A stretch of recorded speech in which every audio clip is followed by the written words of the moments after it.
Aus der kanadischen Hauptstadt Ottawa ist Amerika-Korrespondentin Stephanie Bolton zugeschaltet. Stephanie, gegen Kanada hat die amerikanische Zollkeule ja schon mal zugeschlagen.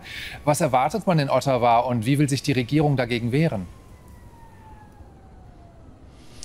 In Ottawa ist wirklich eine ganz gespannte Stille und vor allem auch Kälte. Mark Carney, der neue Premierminister, hat am Dienstag seinen Wahlkampf unterbrochen. Der ist jetzt zurückgekehrt nach Ottawa. Ich stehe hier vor dem Parlament, genau gegenüber dem Premiersamt.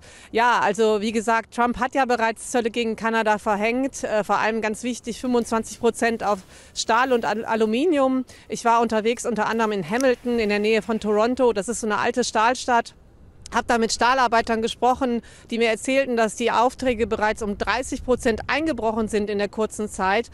80% des Handels, den Kanada betreibt, der geht in die USA. Sie sind also wirklich extrem abhängig von dem, was heute Nachmittag Ostküstenzeit um 16 Uhr im Rose Garden am Weißen Haus passiert, was Donald Trump sagen wird. Aber wie auch in Europa ist auch in Kanada großes Rätselraten. Niemand weiß genau, was Trump sagen wird. Aber ganz klar ist, es ist ein wichtiger Tag und es wird sehr harte Auswirkungen auf Kanada und Kanadas Wirtschaft haben.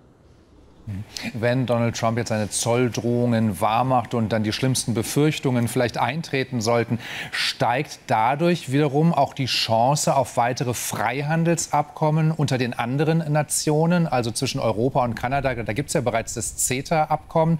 Könnten solche Abkommen dann favorisiert werden?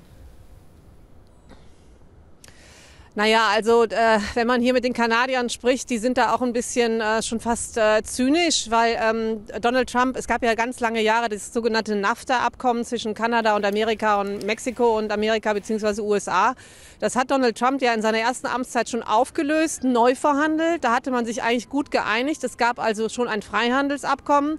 Und das hat er jetzt einfach mit seinem Amtsantritt am 20. Januar in seiner zweiten Amtszeit einfach wieder aufgelöst und gesagt, so ist alles wieder neu, die Karten werden neu gemischt. Da ist natürlich schon eine sehr große Frustration und auch eine Wut und Mark Carney hat gestern gesagt, naja, also es gibt halt Dinge, die man ändern kann und andere Dinge kann man nicht ändern. Donald Trump könne er nicht ändern, aber Kanada könne sich ändern. Und ähnlich wie in Europa ist die Stimmung, Kanada muss unabhängiger werden und muss es halt alleine machen und neue Handelspartner finden. Stephanie, für den Augenblick erstmal vielen Dank. Und sobald da weitere Details bekannt werden, sprechen wir natürlich gerne wieder mit dir. Dankeschön.